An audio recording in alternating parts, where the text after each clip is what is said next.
Hey everyone!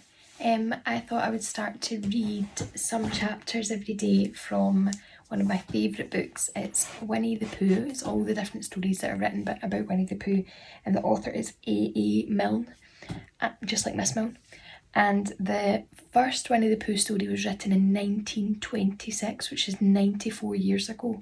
So they're quite old stories, but they're still really, really good.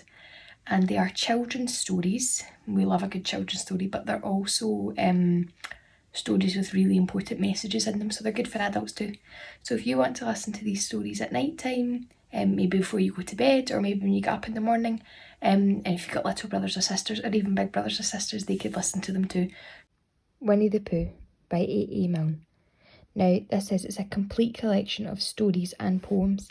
So A. Milne wrote lots of different Winnie the Pooh stories and lots of different poems, but they're all about this boy, Christopher Robin, and his bear, Winnie the Pooh, and Winnie the Pooh's friends that live in the 100-acre wood. So I thought I'd start by reading this little poem. It's not a story, it's a poem, that is all about Christopher Robin and his best friend, Winnie the Pooh, and it's called Us Two. Wherever I am, there's always Pooh. There's always Pooh and me. Whatever I do, he wants to do too. Where are you going today? Says Pooh. Well, that's very odd, because I was too. Let's go together, says Pooh, says he. Let's go together, says Pooh. What's twice 11? I said to Pooh. Twice what? Said Pooh to me. I think it ought to be 22. Just what I think myself, said Pooh. It wasn't an easy sum to do. But that's what it is, said Pooh, said he. That's what it is, said Pooh. Let's look for dragons, I said to Pooh. Yes, let's, said Pooh to me. We crossed the river and found a few. Yes, those dragons are all right, said Pooh. As soon as I saw their beaks, I knew. That's what they were, said Pooh, said he. That's what they were, said Pooh. Now look at the dragons that they're looking for. Do you think those are dragons? Let's frighten the dragons, I said to Pooh. That's right, said Pooh to me. I'm not afraid, I said to Pooh, and I held his paw, and I shouted, shoo! Silly old dragons, and off they flew. I wasn't afraid, said Pooh, said he.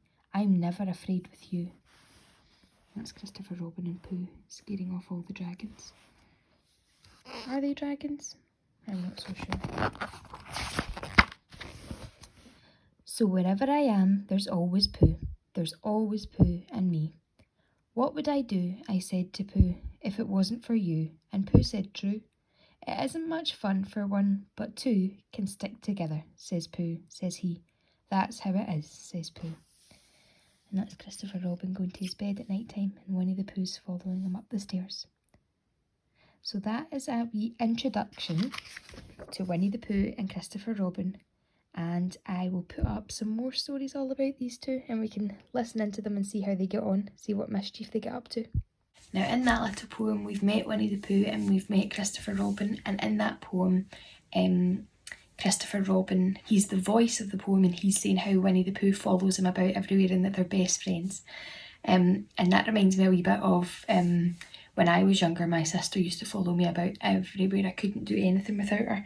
And it made me think maybe that's happening in your houses just now. I know we're spending an awful lot of time indoors, and we're spending time with our families. So sometimes like little brothers and sisters can be following you about loads, or maybe you're the little brother and sister that's following a big brother or sister about. But just remember this little poem and how grateful Christopher Robin is for his friend Winnie the Pooh, and try and be kind to all your family when you're in your houses just now. Miss you loads.